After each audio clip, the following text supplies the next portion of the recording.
आणि तुम्ही कसले लाचार हो. मी मराठी माणूस समृद्ध म्हणतो. मराठी प्रांत हा महाराष्ट्र जो प्रांत आहे हा समृद्ध प्रांत आहे. तुमची विवेक बुद्धी गेली कुठे तरुणांनो? या असल्या चेनांना. अरे ही खोटी चेन 500 रुपयाला मिळते बाहेर. यांना तुम्ही बळी पडता.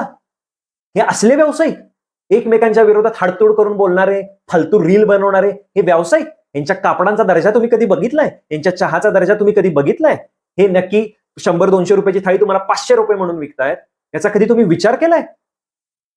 यांना त्या व्यवसायामधलं किती नॉलेज आहे? रील बनवणं खूप सोपं असतं, रील बनवणं खूप सोपं असतं. परंतु प्रत्यक्षामध्ये यांनी फ्रँचायझी किती दिल्या, काय दिल्या, त्यामध्ये जाऊन आपण बघून आला आहात का? आपण काहीही बघत नाहीये.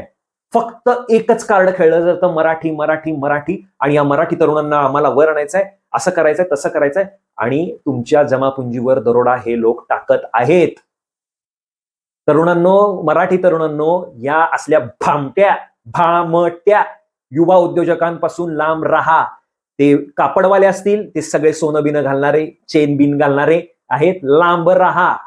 तुम्हाला घ्यायचं असेल कापडाची फ्रँचायझी, तुम्हाला कपड्याची फ्रँचायझी, जे चांगले मोठे मोठे वेल नोन ब्रँड आहेत, बिर्ला ग्रुपचे वगैरे जे आहेत, हे तुम्हाला देतात कपडे होलसेलमध्ये.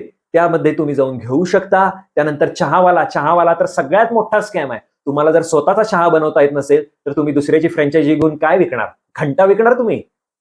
त्यानंतर हॉटेलवाल्यांबद्दल तर तुम्ही विचारूच नका. हे सगळे तुम्हाला कुठल्या ना कुठल्या तर पक्षाचे जिल्हा प्रमुख, उपशहर प्रमुख किंवा हे कुठले तरी दिसतील. हे सगळे A to Z 2 नंबर धंद्यातले होते, आजही आहेत. कुठला तर ग्रुप, काय फ्रेंड्स ग्रुप, असा ग्रुप, वाघ ग्रुप, सिंह ग्रुप वगैरे यामधले सगळे दिसतील. हे सर्व आहेत, हे 2 नंबर धंद्यातले आहेत. यांच्यापासून लांब राहा. तुमच्या आई वडिलांची जमापुंजी जी काही ते काय तर कुठून तर रिटायर झाले असतील, थोडेफार PF चे पैसे आले असतील, त्यांच्यावर डोळा आहे. ते किती आहेत, काय आहेत? कारण फ्रँचायझी विकत घेताना माणूस सहज सांगतो, नाही वडिलांचे 40 लाख रुपये आले, 10 लाख रुपये आले PF मधनं, तेवढे आहेत आमच्याकडे. ते 10 लाख संपपर्यंत सांगितलं जातं की इन्व्हेस्ट करा.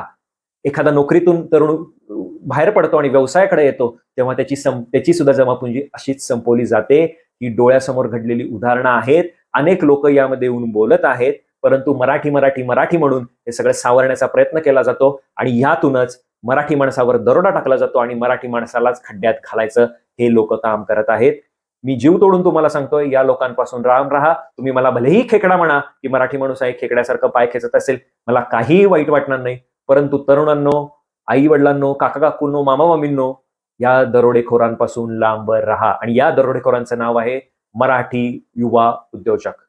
मित्रांनो, व्हिडिओ आवडल्यास लाईक करा, शेअर करा, चॅनल सबस्क्राईब करा.